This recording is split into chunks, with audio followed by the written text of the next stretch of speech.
Olá, tudo bem? Meu nome é Edmar, sou estatístico, data science, professor de Big Data e vou ficar com vocês nesse pequeno vídeo sobre redes neurais artificiais. Bom, então vamos lá. Vocês sabem por que ou da onde veio a expressão redes neurais artificiais? Essa expressão rede neural artificial, ela foi motivada pela tentativa desses modelos imitarem a capacidade que o próprio cérebro humano possui de reconhecer, de generalizar os padrões. Então, vamos dizer assim, ser um pouco mais específico, na verdade. Imagine uma foto antiga da sua família, onde tem lá seu pai e sua mãe. Uma foto preta e branca. Uma foto que foi tirada antes mesmo de você ter nascido. O cérebro humano, ele realiza várias tarefas rotineiras todos os dias para reconhecer os padrões, tá? Então imagine o seguinte: o seu cérebro ele consegue reconhecer a sua mãe ou seu pai, os seus tios naquela foto preta e branca antiga, tá? Não só isso, o cérebro humano, as redes neurais, né, do cérebro humano, é capaz também de reconhecer uma voz no telefone. Então imagine que o seu primo esteja viajando, o seu primo está morando em outro estado. As redes neurais do cérebro humano, né, biológica, conseguem identificar e reconhecer a voz daquele parente, tá? Isso é possível porque o cérebro humano ele tem uma grande capacidade em se desenvolver através da sua experiência. Ou seja, a cada dia, a cada ano que se passa, o cérebro humano ele vem se desenvolvendo, ele vem aqui, crescendo. E as redes neurais artificiais, na forma computacional, é a mesma forma. Da mesma forma que o neurônio ele cresce, uma rede neurais também se desenvolve. Ou seja, é um sinônimo de um cérebro humano que pode ser moldado com o tempo. Essa capacidade é chamada de reconhecimento de padrões dentro das redes neurais artificiais. Portanto, uma rede neural ela realiza o reconhecimento de padrões através de uma sessão de treinamento. O que seria esse treinamento? Seriam as suas linhas, seriam os seus registros. Então, por exemplo, eu aplico uma base de dados, né, um dataset de adimplentes e inadimplentes com uma rede de neurais, e a rede de neurais vai treinar o seu algoritmo, vai treinar o seu modelo para prever novos dados, para prever se os novos dados vai ser adimplente ou inadimplente, tá? Portanto, as redes neurais adquirem conhecimentos através de experiência, através desse treinamento, a partir de uma unidade de processamento que chamamos de neurônios, tá? O treinamento da rede neural ela se chama aprendizado de máquina, que se a gente pesquisar, aprendizado de máquina, ou machine learning, nada mais é que uma evolução de reconhecimento de padrões, ok? Portanto, o treinamento da rede neural é um processo interativo de ajuste de seus pesos. As redes neurais são usadas em modelos preditivos, né? São modelos automáticos e semi-automáticos que a gente está começando a usar no dia a dia. As redes neurais artificiais, se eu não me falha a memória, era da década de 70 ou da década de 80 que começou a surgir esses algoritmos, tá? Existem modelos tanto supervisionados como modelos não supervisionados. As redes neurais, a arquitetura das redes neurais ela é dividida em três partes, tá? Camadas de entrada, camadas ocultas ou intermediárias e as camadas de saída. As camadas de entrada são os dados de entrada, são as suas variáveis, são o seu dataset, os seus arquivos, tá? Onde os padrões são apresentados à rede e cada camada recebe um sinal, recebe um envio de algum sinal, tá? As camadas ocultas é onde é feita a maior parte do processamento por meio de conexões e pesos. Essas conexões nós chamamos de sinapses, tá? E os pesos das redes neurais, elas são concentradas dentro desses pesos, dentro dessas camadas ocultas. E dentro das camadas ocultas existem as funções de ativação, que é a sigmoide ou a tangente hiperbólica. São as mais conhecidas, existem outras funções também. E a camada de saída é onde sai o resultado, ou seja, se na camada de entrada entra 0 ou 1 adimplente ou inadimplente, nas redes neurais na saída, na camada de saída, também vai sair um 0 ou 1, dependendo da função de ativação, ok? As redes neurais elas contam com inúmeros algoritmos para reconhecimento de padrão.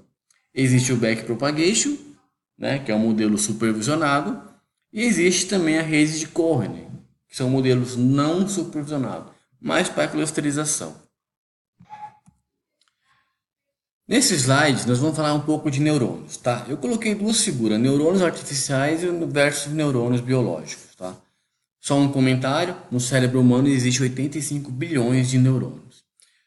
Portanto, as redes neurais nada mais é que um sistema computacional constituído por unidades conhecidas como neurônio, tá? Esses neurônios são interligados para processamento de informação. Os neurônios se comunicam através das sinapses. Sinapses nada mais é que unidades estruturais e funcionais, onde dois neurônios interagem entre si através da qual os impulsos são transmitidos entre eles. Então os neurônios, né, os sinais, os impulsos são transmitidos entre os neurônios através dessas sinapses, tá? Uma rede neural consiste em vários neurônios que se comunicam através dessas conexões para criar a rede. E essas conexões entre os neurônios, essas sinapses, elas fornecem à rede uma capacidade de aprender padrões e interrelações nos dados. O conhecimento da rede neural está armazenado nos pesos dessas conexões entre os neurônios. Um fator muito importante das redes neurais é a capacidade das sinapses sofrerem alterações em seus pesos, ok? Entre as camadas de entrada e a camada de saída, como eu já comentei, existem as camadas ocultas que são os neurônios. E dentro dessas camadas ocultas ou camadas intermediárias, que vocês podem também perceber em alguns textos, em alguns livros, tá? Constitui as suas funções sigmoide ou tangente hiperbólica, tá? Essas camadas ocultas, elas contribuem para ajustar o peso, de acordo com os padrões encontrados para a previsão do seu modelo. A rede ela é treinada aprendendo com as relações e os resultados. Depois de treinada, a rede está apta a fazer previsões de novos dados. Cada neurônio pode receber várias entradas e esses neurônios podem receber diferentes tipos de sinais. Todavia, vários neurônios interligados conseguem processar mais informações e realizar reconhecimento de padrões, tá? Portanto, os neurônios se comunicam através de sinapses. As ponderações dos pesos sinápticos de uma rede neural não são facilmente interpretáveis. Portanto, se você pretende tentar explicar o relacionamento entre essas variáveis, eu recomendo que vocês procurem modelos mais tradicionais, uma regressão logística, de repente uma árvore de decisão que usa o teste estatístico Q-quadrado, que é um modelo shade, ou outros tipos de algoritmos, tá? A rede neurais ela é considerada no mercado, entre os estudiosos e pesquisadores, como caixa preta. Os pesos da rede neural são ajustados com o objetivo de minimizar o erro, minimizar o seu erro quadrado médio, o EQM.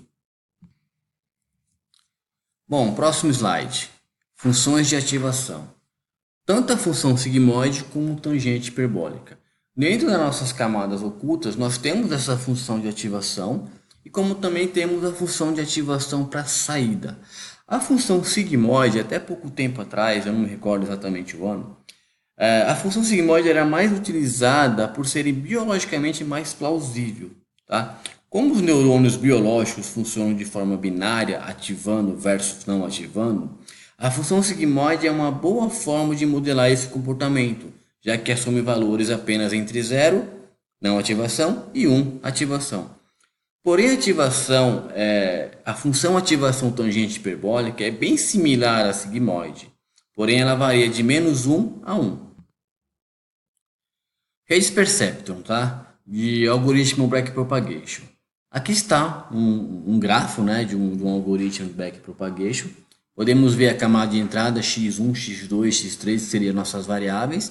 E nós temos duas camadas intermediárias, ou duas camadas ocultas e a nossa camada de saída, tá? O gráfico ou desenho da rede de perceptron de múltiplas camadas, com duas camadas ocultas e uma camada de saída, ela é totalmente conectada. Isso significa que o neurônio em qualquer camada da rede está conectado a todos os neurônios da camada anterior, ok? Lembrando que os neurônios ocultos dentro da mesma camada ou dentro da mesma linha, Eles não se comunicam entre eles se comunicam somente com os neurônios da próxima camada, ok? Aqui alguns pesquisadores, né, onde eles dizem que a camada oculta já é possível calcular as funções de ativação, onde a rede neurais deve possuir três camadas, a entrada, a oculta e a saída. Porque se você tiver uma rede neurais somente com a entrada e a saída sem a camada oculta, a rede neurais é como se fosse uma regressão linear, ok? Porém, o Sebenco, né, em 1989, que eu acredito que é o pesquisador mais famoso para redes neurais, ele demonstrou através de suas pesquisas, né, que uma camada oculta, que uma rede neurais com apenas uma camada oculta, já é o suficiente para aproximar uniformemente qualquer função contínua não linear. Tá? Porém, ele recomenda e ele defende o uso de duas camadas ocultas. Vamos para a prática? Vamos abrir o software R e vamos trabalhar aí com o pacote, né, NeuralNet. Como vocês podem ver, eu estou já com o meu R aberto, já estou com o código digitado aqui para a gente não ficar perdendo tempo. Tá? Eu estou com uma base chamada consolidado, é uma base de crédito, de adimplente e inadimplente, onde existem algumas variáveis, tipo sexo, idade, tempo de residência, tempo de serviço, valor de empréstimo, comprometimento de renda. Existem outras variáveis, mas para poder simplificar aqui o algoritmo, até mesmo aqui a demonstração, eu usei apenas algumas variáveis. Tá? Então, aqui na linha 3, eu estou instalando um pacote chamado NeuralNet, é um pacote que trabalha somente com preditoras contínuas. Tá? Estou dando uma library aqui para chamar no pacote. Estou chamando aqui um objeto net, né? Deu o nome de net, chamando a função NeuralNet, onde eu vou calcular essas funções, onde eu vou pedir para criar uma rede neurais. Ok? Então, vamos lá? Eu vou rodar aqui na linha 5. Está processando aqui as redes neurais, tá? Vou chamar aqui as funções, onde ele vai calcular aqui a função tangente hiperbólica, a sigmoide, e vou pedir para ele plotar aqui o gráfico das redes neurais, tá? Pronto. Aqui está nossas redes neurais, nossa primeira rede neurais, com duas camadas ocultas, com algumas funções aí, e com uma saída. Bom, eu espero que tenha gostado e até breve. Obrigado, um abraço.